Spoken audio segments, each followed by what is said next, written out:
آگے بڑھتے ہیں۔ باجوڑ میں افغان طالبان رجیم کی جانب سے معصوم شہریوں پر حملہ کیا گیا۔ وفاقی وزیر اطلاعات عطا تارڑ کا ایکس پر بیان، کہا سرحد پار سے توپ خانے کے ذریعے تحصیل سالارزئی میں شہری آبادی کو نشانہ بنایا گیا۔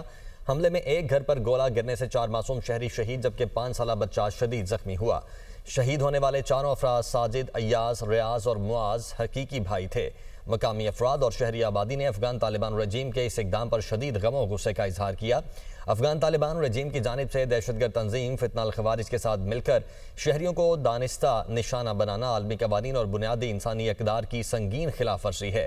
یہ اس بات کی عکاسی کرتا ہے کہ آپریشن غضب للحق کے تحت پاکستان کی مسلح افواج کی جانب سے دہشت گردوں اور ان کے معاون ڈھانچوں پر مؤثر کارروائیوں کے باعث انہیں مختلف محاذوں پر بھاری ناکامی اور شدید دباؤ کا سامنا ہے۔ اس بزدلانہ اور گھناؤنے اقدام کی ذمہ دار افغان طالبان رجیم کی چوکیوں اور تنصیبات کو مناسب اور بھرپور جواب دیا جا رہا ہے۔